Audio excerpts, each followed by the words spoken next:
Hello students, welcome to Chemistry Gyan channel. Today's topic is biomolecules. As the name suggests, biomolecules which occur in biological system. Name is biomolecules. Macromolecules which are naturally occurring in biological systems are known as biomolecules. They can be classified as polysaccharides, proteins, enzymes, vitamins, hormones. तो ये सब जो आता है वो आता है biomolecules के अंदर. पॉलीसैक्राइड्स के बहुत सारे एग्जांपल्स हैं, जैसे स्टार्च हो गया, सेल्यूलोज हो गया. You all are aware about cellulose, that is the stored food. Stored food in plants is starch, stored food in animals is cellulose. Now in this chapter we'll discuss about carbohydrates और उसके अंदर हम main बात करेंगे glucose की. In today's topic, carbohydrates optically active polyhydroxy aldehydes और ketones, मतलब जिसके अंदर या तो एल्डिहाइड ग्रुप है, हाइड्रोक्सी ग्रुप भी प्रेजेंट है, hydroxy means OH group present है, और ketones. Carbohydrates can be classified as monosaccharides, oligosaccharides और पॉलीसैकेराइड्स. मोनो मतलब as the name suggest mono which can not be broken further into smaller units, जैसे glucose. Glucose है C6H12O6. Fructose, the same formula but the structure is different, that we'll discuss in this chapter. Oligosaccharides टूटने के बाद 2 से 10 unit तक देगा monosaccharides की, उसे हम कहेंगे ओलिगो. और अगर 10 से ज़्यादा दे देता है तो वो उस कैटेगरी में आ जाता है पॉलीसैकेराइड्स. तो हमने कार्बोहाइड्रेट्स को 3 में डिवाइड किया, mono, oligo and polysaccharides. Mono मतलब जो फिर से नहीं टूटेगा, ओलिगो 2 से 10 यूनिट देगा, जैसे सुक्रोज C12H22O11. और अगर 10 से ज़्यादा देता है तो उसको कैटेगरी हो जाती है पॉलीसैकेराइड्स. कार्बोहाइड्रेट्स को एक अलग तरीके से भी क्लासीफाई किया जा सकता है. The other criteria is carbohydrates can be classified as reducing sugars and non reducing sugar. Now what's the difference between them? Reducing means which contain free aldehydic और कीटोनिक ग्रुप, जो टॉलेंस रिएजेंट और Fehling solution को reduce करने की tendency रखते हैं. जबकि non reducing मतलब as the name suggest non reducing, तो वो रिड्यूस नहीं करेगा. सारे मोनोसैकेराइड्स रिड्यूसिंग शुगर्स की कैटेगरी में आते हैं, जबकि जो बड़े वाले पॉलीसैकेराइड्स हैं जैसे सुक्रोज हो गया, ये सब आएंगे नॉन रिड्यूसिंग शुगर्स में. Now our today's main topic is glucose. What's the formula of glucose? C6H12O6. How can we prepare glucose? What are the two procedures by which we can prepare glucose? The first step is from sucrose. Sucrose C12H22O11. Hydrolysis किया तो हमें मिला glucose plus fructose. C12H22O11 ने दिया glucose and fructose.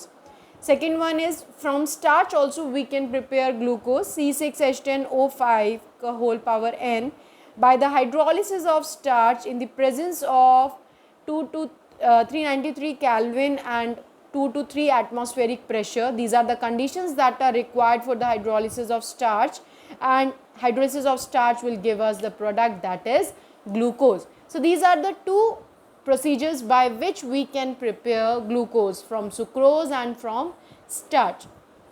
Now the next topic is structure of glucose. Now this is very important part. In this structure of glucose we'll deal with the cyclic structure of glucose, Howard structures of glucose, and the D and L structure of glucose, that is anomers. Okay. First of all, this is the structure of glyceraldehyde. Okay, what you have to remember, CHO एक aldehydic group है, CH2OH this is primary hydroxyl group भी present है. इस main structure को हमें याद रखना है और हम इस ग्लिसरल्डिहाइड से ही ग्लूकोज का स्ट्रक्चर बनाएंगे, right. So what you have to remember, CHO, CH2OH, HOH. जैसा कि हमें पता है कि ग्लूकोज के अंदर C6 6 कार्बन की चेन है, एक एल्डिहाइड ने ले रखी है और एक इधर हाइड्रोक्सिल ग्रुप के साथ भी कार्बन लगा हुआ है, राइट. तो बीच में जो अभी कार्बन बच जाएंगे वो कितने बच जाएंगे? 4. 6 कार्बन की चेन है, ये 2 मेन नहीं रहेंगे. बीच में जो है हम चेंजेस करेंगे, उससे हम 2 स्ट्रक्चर्स बनाएंगे, D structure and L form. D form तब बनेगी if the OH group attach to C5. C5 means carbon 5 on the right side. अगर OH की पोजीशन राइट साइड में है फिफ्थ कार्बन पे, then it is D form. और अगर OH left hand side में है फिफ्थ कार्बन पे, then it is L configuration. तो हमने अभी क्या सीखा, ग्लिसरल्डिहाइड का स्ट्रक्चर सीखा। Now will learn the structure of glucose. क्या करना है हम, चलिए D प्लस ग्लूकोज बना रहे हैं हम, CHO CH2OH, इसको नहीं छेड़ना है, एज इट इज़ हमने लिख दिया, राइट। पहला carbon, number 1 carbon, number 2 HOH, third carbon पे भी OH इस साइड है, H इस साइड है, okay. OH left hand side है, H राइट हैंड साइड है, ये एज इट इज ही रहेगा। फोर्थ कार्बन पे HOH, फिफ्थ कार्बन पे भी HOH। OH अगर राइट हैंड साइड में आ रहा है तो इस फॉर्म को हमने नाम दिया था D फॉर्म, ओके। अब इसी फॉर्म को मैं चेंज करूँगी, CHO एज इट इज़ है। सेकेंड कार्बन पे क्या कर दिया मैंने, OH left hand side, H right hand side, then HOH। Fourth carbon पे 1 2 3, फोर्थ कार्बन पे भी OH H। फिफ्थ कार्बन पे अगर मैंने चेंजेस करे हैं, मतलब H राइट हैंड साइड ले लिया, OH लेफ्ट हैंड साइड लिया, so then this form will become L form. D form के अंदर मैंने कहा था OH अगर राइट हैंड साइड है तो D form, and OH is on left side, then it is L form. तो आपको याद करने वाली बात क्या है, एक तो थर्ड वाले कार्बन पे चेंजेस करने हैं और एक फिफ्थ कार्बन पे करना है। लेकिन अगर हम फॉर्म्स की बात करती हूँ तो डेक्स्ट्रो फॉर्म होगी अगर if the OH group is on the right hand side on the fifth carbon, then it is D form, and the rotation, the optical rotation that is caused by D form is dextro rotation, and the L form is having levo rotation, okay. Now D form and L form. Now we'll deal with the alpha and beta glucose, that is anomers. अगर मैं alpha form और beta glucose को बात करूँ, ये दोनों isomers हैं, and these isomers are known as anomers. तो अब थोड़ा सा ध्यान से समझेंगे क्या हुआ इसके अंदर। आपने नंबर 1 कार्बन के अंदर था, जैसे हमने अभी पढ़ा था CHO, राइट। अगर मैं बात करती हूँ इसके O और फिफ्थ कार्बन के H के बीच में इंटरैक्शन हो गया, तो ये OH जो है वो ऊपर शिफ्ट हो गया, तो अब 1 नंबर कार्बन पे मतलब O के साथ H लग जाएगा, क्योंकि यहाँ वाले H ने इसके साथ इंटरैक्ट कर लिया, क्योंकि यहाँ पे OH प्रेजेंट था, राइट। यहाँ का जो OH था और यहाँ का जो O था, अगर मैं इसको एलैबोरेट करके लिखती हूँ तो मैं ऐसे लिखूँगी CH डबल बॉन्ड O। तो इसके O ने फिफ्थ वाले कार्बन के H के साथ इंटरैक्शन करके नंबर 1 कार्बन को दे दिया OH। तो क्या लिख दिया मैंने, HOH, बाकी सब एज इट इज़ रहेगा। Second carbon HOH, third carbon में OH लेफ्ट हैंड साइड है H, फोर्थ कार्बन HOH, और फिफ्थ कार्बन का H जो है वो नंबर 1 के पास शिफ्ट हो गया। तो अब जो फिफ्थ कार्बन का OH में से H तो उधर चला गया, O जो बचा वो बीच में झूल लेगा। दिस इज़ द फॉर्म, आपने O को बीच में लगाया और CH2OH एज इट इज़ है, दिस इज़ अल्फा फॉर्म।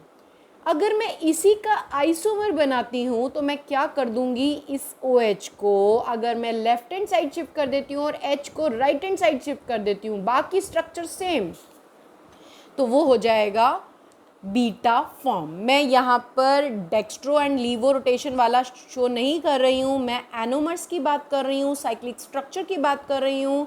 मैंने नॉर्मल ग्लूकोज लिया, नॉर्मल ग्लूकोज के बाद मैंने सिर्फ OH का OH जो है लेफ्ट हैंड साइड में लिखा अगर, so this is beta glucose, and दोनों ही D फॉर्म की बात कर रही हूँ, यहाँ पर मैं L फॉर्म की बात नहीं कर रही हूँ। And these two isomers are known as anomers, and these are the cyclic structure of glucose. The next is Hayward structure. कुछ नहीं करना, अब हमें एक ट्रिक बताने जा रही हूँ मैं। जो भी चीज़ें लेफ्ट हैंड साइड हैं वो टॉप में, राइट हैंड साइड में है वो बॉटम पे। This is the trick to remember Haworth structures. आपने बनाया, क्या करा, ये 6 कार्बन है CH2OH, सबसे पहले आपने पायरेनॉस का स्ट्रक्चर बनाना है, O बीच में आपने जुला दिया, ये याद रख लिया। अब यहाँ से नंबर 1 से शुरू हो जाओ। नंबर 1 पे क्या है, HOH, H ऊपर OH नीचे, फिर HOH, OH ऊपर H नीचे, third carbon, fourth carbon HOH, और 6 कार्बन तो CH2OH है ही है, ये हम पहले ही लर्न कर चुके हैं ग्लिसरल्डिहाइड से। So this is the alpha D glucose, but ये हावर्ट ने दिया था, दिस इज हैवर्ट स्ट्रक्चर। और इसी का ही अगर मैं बीटा ग्लूकोज बनाऊंगी तो क्या करना है, बस नंबर 1 वाले पे OH ऊपर कर देना है और H को नीचे करना है। तो अगर मैं इस तरह की फॉर्म्स बनाती हूँ, दिस इज द हैवर्ट फॉर्म्स, और एनोमर्स की बात करती हूँ तो that is the cyclic structure of glucose. So if you find this video helpful, please like, share and subscribe my channel. Thanks for watching.